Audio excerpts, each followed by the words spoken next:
Good morning, everybody. We're back. Friday Reflections is back.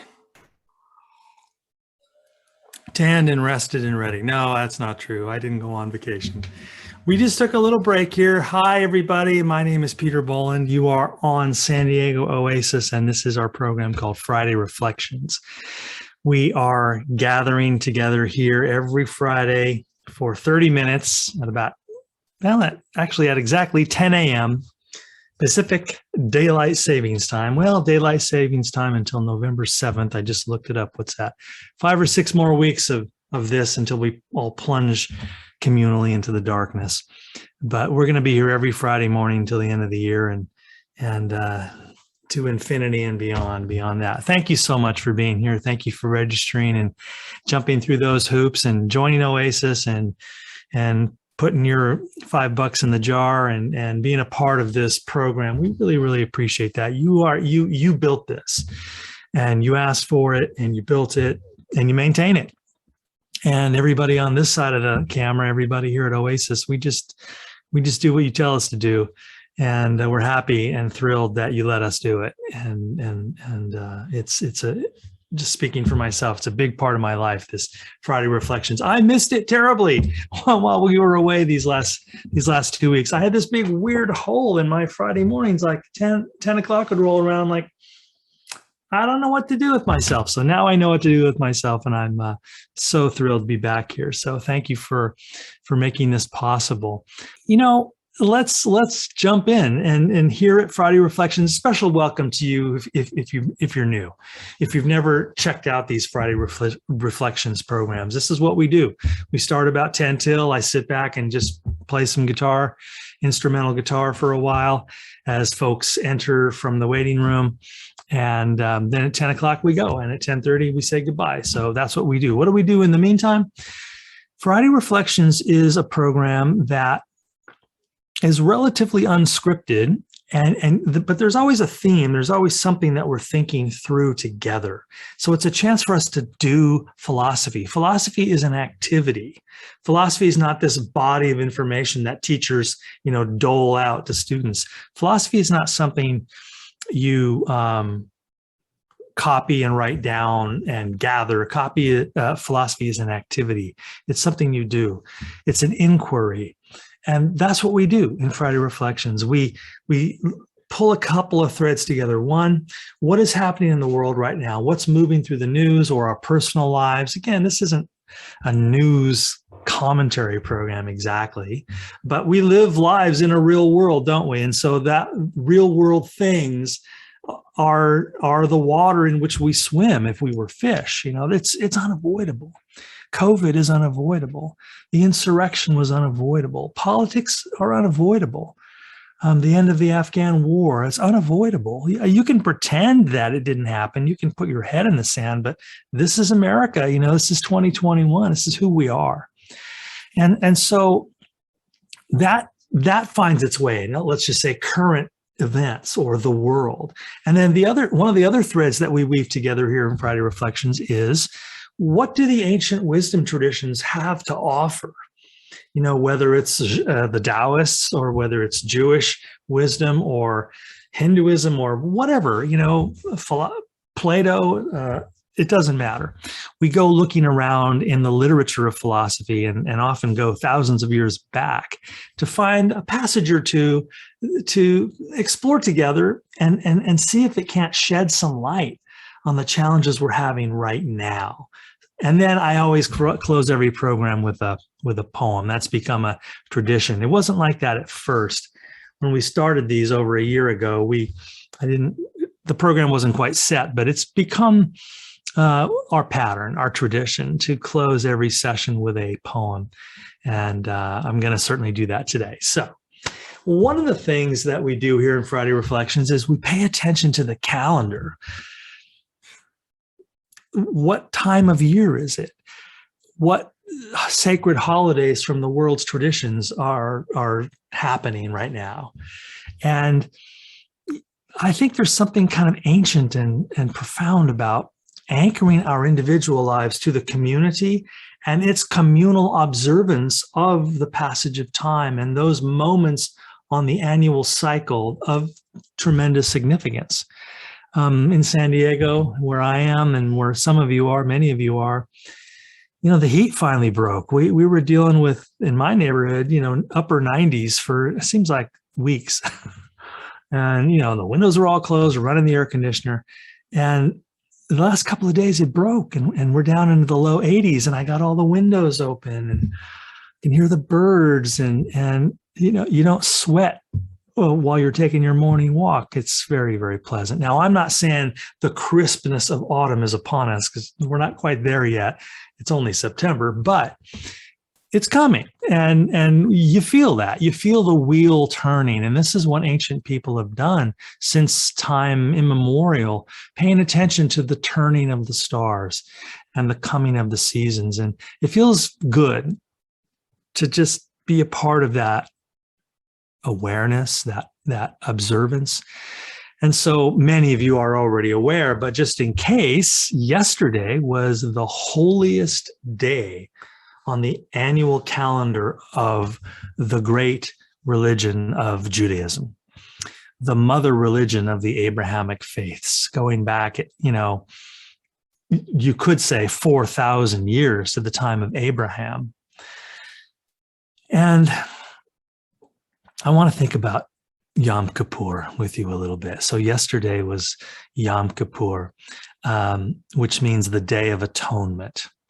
And Yom Kippur comes at the end of a 10-day period called Rosh Hashanah, which sometimes is referred to the days as the days of awe. Now, forgive me if you're Jewish and you were in synagogue all day yesterday or temple, and all this cold. Listen to all the mistakes I'm about to make, because I'm not Jewish. But as a scholar of world religions, as a guy who teaches philosophy for a living, especially in that lane of comparative religion, I love Judaism and I love this holiday, and it has real power for me. And I want to think about it with you in a couple of different ways. And even though I feel like not enough of us know enough about Judaism, here's a couple of things that came out of the 2020 census. Did you know that only 2% of Americans are Jewish? Something like 7 million people. It's a tiny, tiny minority, right? 2%. And that number has stayed fairly consistent as America's population has expanded. So it's kind of holding fast. And according to the Pew Research Foundation and studies they've done recently on Judaism, about 12% of those American Jews, 12%, attend weekly religious service. 12%. Let me put that the other way around. 88% of American Jews, already a tiny number, do not attend weekly service. They probably went yesterday because Yom Kippur is that day in the synagogue that is the most crowded day of the year. Do you go to a Christian church? What's the one day of the year when everybody shows up and the church is packed? It's Easter, right? Sure, Christmas Eve is pretty big too, but Easter is the big day. You're like, oh, I haven't seen you all year. Oh my gosh, look at how much their kids have grown this last year. So that kind of happens in synagogues and temples on Yom Kippur. So one more little factoid. I know we aren't here to discuss the 2020 census, but this was interesting to me that of that small number of American Jews who hardly ever attend any services. Oh, and by the way, what do you think the number might be for Christians? People who check the box, yeah, I'm a Christian. How many of them attend a weekly service? About double, 27%. So still, three quarters of Christians don't attend weekly service either. So yeah. So what I was going to add in real quick, and then we'll get into the meaning of Yom Kippur and why it has universal power far beyond the boundaries of Judaism. There is a little marriage stat I'll give you, and that is this, that 43% of American Jews are married to someone who is not Jewish. So that doesn't have much to do with our talk today, but I thought that was interesting just to take a look into the culture of Judaism here in the United States. Now, let's talk about Rosh Hashanah and Yom Yom Kippur and its universal appeal. Here's what happens in an observant Jewish life. Rosh Hashanah begins this 10-day period called the Days of Awe that lead up to Yom Kippur yesterday. And Yom Kippur is New Year's Day. The annual calendar begins on Yom Kippur. This is January 1, yesterday, so to speak, in the Jewish annual calendar, a 28-day lunar calendar, far older than the one we use. And that feeling of holiness during those 10 days. I'm looking for an analogy here. I'm thinking it's kind of like Lent for Christians. Lent's a little longer, right? But it's a period of time where Jews enter into this Rosh Hashanah 10-day days of awe period. And during those 10 days, to prepare for what's coming on Yom Kippur, there is this practice of living more intentionally, living more prayerfully, turning away from the busyness and the superficiality and the triviality of most of our day-to-day concerns, and just going deep, quieting down, spending more time in prayer, becoming more of a human doing instead of a human being. And as Abraham Joshua Heschel says about the Sabbath in Judaism, he says, it is not the Jews who have kept the Sabbath. It is the Sabbath that has kept the Jews. And I would adapt it now in terms of our seasonal holiday. It is not Jews who have kept Rosh Hashanah. It is Rosh Hashanah that has kept the Jews. What a beautiful communal, and I want to circle back around to that point a little later, ritual observance of a time of deepening. And furthermore, there's this idea that on Yom Kippur, we will be atoned. We will attain atonement or at one-ment, getting back together with God. And the way we do that is by owning all of our junk. I almost said a bad word. Practicing forgiveness, asking for forgiveness, forgiving our debts, paying the debts that we owe, picking up the phone and making that difficult phone call to someone with who your relationship is kind of declined, or there's some tension, or there was a conflict there. You pick up the phone and say, look, I want to apologize. I want to own my part of the diminishment of our kindness, of the diminishment of our closeness. Let's repair. And so imagine a whole community that's reaching out to each other in that way. Jews don't have confession. They don't go to the booth and barf out all their sins to the rabbi. It's a much more ancient tribal notion. You go to the person that you've transgressed against, and you offer to repair the damage that way. And so there's that sense of, as you see in other religions, that sense of just letting go. And it gets back to the word religion for me. And we've talked about this a few times. You recall our English word religion or religious comes from the Latin and then the Greek before that, religare, which means to link back, to connect. So to me, and this is just my interpretation of Yom Kippur, especially in the whole Rosh Hashanah period, this is my take on it, that it perfectly embodies what all religion seeks to do, namely to heal our existential angst, to bring us out of alienation, to bring us out of separateness, loneliness, chaos, and confusion, and bring us into community and wellness and order and belonging in the cosmos, belonging in the community, and being comfortable in my own skin. That's what drives people to religion and spirituality. That's what brings a lot of you here to Friday Reflections, because we talk about this all the time, that it is our dharma, if I could just bounce around here and grab Sanskrit words, it is our sacred purpose to be whole, to kind of remove the hindrances and obstacles from our own emergence as sacred beings, as members of the holy community. what Martin Luther King calls the beloved community, where we show up in Tikkun Olam, in the consciousness, throwing some Hebrew in here, the consciousness of healing, of communal effort to heal.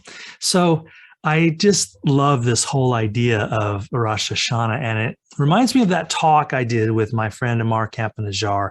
Many of you were there, where we did that cancel culture versus council culture, finding the road to redemption. Yeah, we talked a lot about Maimonides and about Judaism that day, because that's the tradition that gives us the most teeth with which to chew on this problem. Like, how do we heal ourselves? How do we heal our communities? How do I forgive? And how do I get forgiveness? And you recall the 4 R's from Maimonides that day: recognize, remorse, repair, reform. So recognize, and this is what we do in Rosh Hashanah. You know, I look back over the year and I sit with myself and I think, where did I blunder? Who did I hurt? When was I cold? Or when did I withhold love because of my own self-absorption and busyness? What did I not see? What could I have done better to be a part of the holiness that we are? And that's going to be a list. You're going to have a list there. You know, that's why they give you 10 days. And then you go down the list and you feel remorse. That's the second. All right. The first one's recognize. The second one's remorse. You feel bad about what you did. Then you get to repair. And that's the part where you reach out and you forgive and you let go. And then you get to reform. And reform is, of course, that part where you commit to metanoia, the Greek word metanoia that is in the New Testament, you know, to a new way of thinking and a new way of being, so that the behavior is not just endlessly repeated. Like we were saying at our webinar, me and Amar, it's kind of empty, isn't it? When someone apologizes to you and there is no change, they just keep up the damage. It's like, what are we doing? To apologize and then to vow that is not going to happen anymore. I'm going to do things differently now. And so taking moral responsibility, that's what I think is universal about Rosh Hashanah and Yom Kippur. Couldn't we all just do this better, of owning our junk and taking moral responsibility of like who we hurt and how we hurt them? You know, speaking the truth, living with the truth, with true things. I think as a society, we're having a real problem with that lately. Just the simple truth. It's not complicated. And then taking that concrete action to repair and to restore connections. It's such a beautiful part of this process. In Hinduism, we would be talking, if we could have a very similar Friday reflection session and just use all Hindu words and teachings and talk about renunciation, about letting go. Or we could talk about Buddhism. We could talk about all of this in Buddhist terms, about non-attachment, being in the present moment, letting the past go. And but you know, something I don't hear as explicitly in Hinduism and Buddhism that I do hear in Judaism is this. And this is what I was going to circle back around to. I'll say it this way, that in Judaism, there is no meaningful individual atonement without communal atonement, right?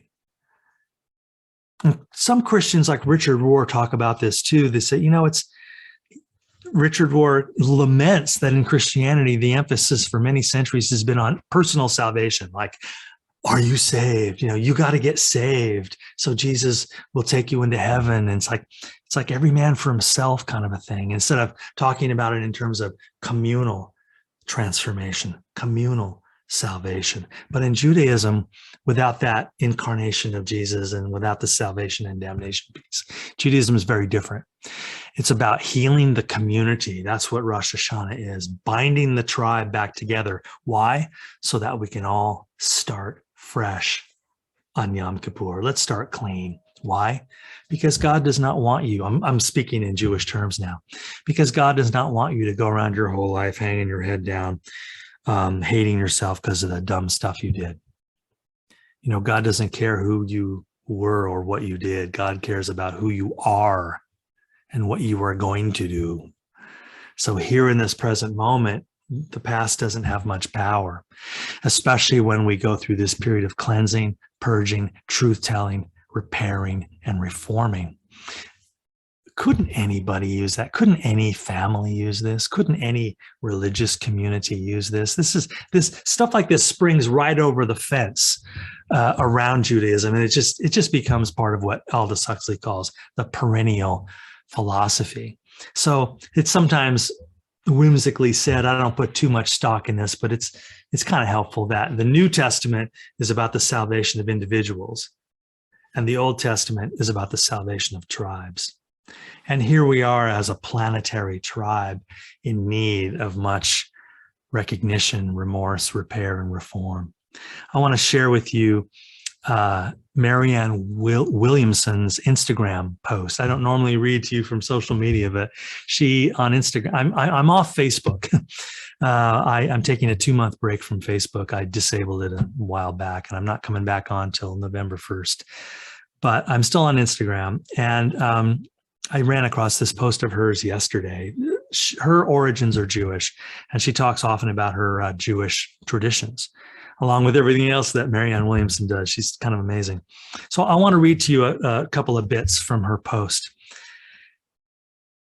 Gamar Chatima Tova is the Hebrew greeting on Yom Kippur, and it means, may you be sealed in the book of life. The Jewish New Year begins 10 days of awe that lead up to Yom Kippur. This holy day is the Day of Atonement, yesterday, when we pray for God's blessing for another year of life. We must prepare ourselves, Marianne writes, for that blessing. We must prepare ourselves for that blessing, atoning for our past mistakes in order to open ourselves to new beginnings. A friend of mine once wisely said, the universe keeps a perfect set of books. Yom Kippur is when we clean them up. She goes on, it's fairly daunting to go over in your mind all your transgressions committed over the length of the entire year. It's not fun, but Yom Kippur isn't about having fun. It's about gaining God's blessing. Not that he's up there deciding who's good and who's bad, but because everything we do is an action that gets a reaction, and any actions we don't clean up now will cause reactions in the years ahead. Cleaning up our lives isn't easy, she says, which is why as a culture, we're addicted to keeping things shallow. Now, as a society, we're reaping the consequences of that, faced with very sobering challenges that would never have occurred had we been more spiritually and intellectually sober to begin with. She says, God isn't angry, but he isn't kidding either. Humanity has just about hit the limit of how far we can go with irreverent, irresponsible behavior and not have to face catastrophic consequences. If we were to seriously atone for our collective transgressions against the heart of humanity, tears would flow down our cheeks, and perhaps it would be ages before we could stop weeping. Yet those tears would cleanse us. And finally, she says, we can atone for our senseless wars. We can atone for environmental degradation. We can atone for violence and oppression. We can atone for overwhelming greed. We can atone for letting children starve. We can atone for hatred and abuse. We can atone for racial injustice. We can atone for our inhumanity. Let us pray not just for ourselves, but for our sad and irreverent and weary and irresponsible and deeply wounded world, for God's forgiveness and for his blessing for another year of life. That's Marianne Williamson's Instagram post yesterday. See, and they say social media is all a bunch of junk. Follow her if you like what you just heard. She's pretty amazing on Instagram and on her own website, where she posts a fuller version of that same essay. But I often turn to her for, I don't know, clarity. She's a great writer, and I like the way she thinks. Yom Kippur and Rosh Hashanah, the new year. Let it come to all of us, even though the vast majority of us are not Jewish. You heard me say at the top, 2.2% of Americans are Jewish. So for most of us, this is not our tradition. But many more of us identify as Christians, and we have to recognize how Jewish Jesus is. He was born a Jew and he died a Jew, and he was Jewish every single breath he took, every second of his life. And he certainly would have participated in some form of Rosh Hashanah and Yom Kippur in his own life. And so if you're a Christian and you think about how Christianity navigates forgiveness and grace and letting go of our past, there's a lot of Jewish seeds in there that grew into somewhat different forms, but isn't there a universality to this? And I want to turn finally to Mary Oliver for our closing poem. And I'm going back to a classic. This is one we've read 3 or 4 times here over the year and a half now, almost, of Friday Reflections, Wild Geese. And Marianne Williamson's a beautiful voice. We lost her just a few years ago. And what a great poet, one of the great poets of contemporary literature. And she went through an interesting evolution. In her earlier life, she rejected Christianity, and for being gay, I think it's tough. A lot of my LGBT friends walked away from I should put it this way: they were expelled from their religious childhood traditions. And maybe Mary Oliver, and this is a poem from her earlier middle period. Later in her life, she wrote a lot of deeply religious poetry. She turned to Christianity big time and talked openly and wrote volumes of wonderful poetry about that. This isn't that. This goes back to her sort of middle period, where she found, like many of us do, her redemption in nature and in perhaps the divinity within all things, what Richard Rohr calls the universal incarnation, that all forms, and what a Vedanta thing to say, that all forms come from Brahman and contain Brahman and retain their identity with the Godhead. So this is Mary Oliver's poem, Wild Geese. And let me, before I read it, just thank you again for joining me. I really appreciate you being here. Let's get together from now on every Friday. But let me take you out with this poem, Wild Geese, by Mary Oliver. You do not have to be good. You do not have to walk on your knees for 100 miles through the desert, repenting. You only have to let the soft animal of your body love what it loves. Tell me about despair, yours, and I will tell you mine. Meanwhile, the world goes on.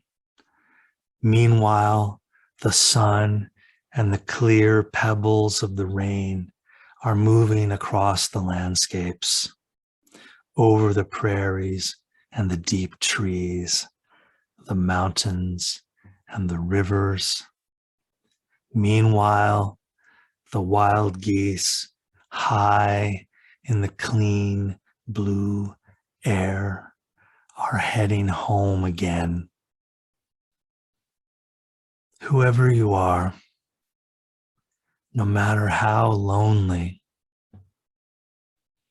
the world offers itself to your imagination, calls to you like the wild geese, harsh and exciting, over and over, announcing your place in the family of things.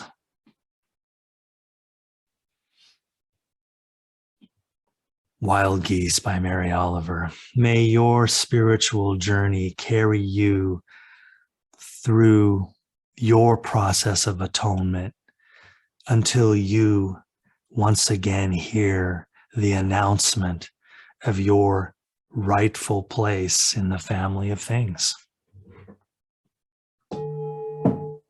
See you on the other side.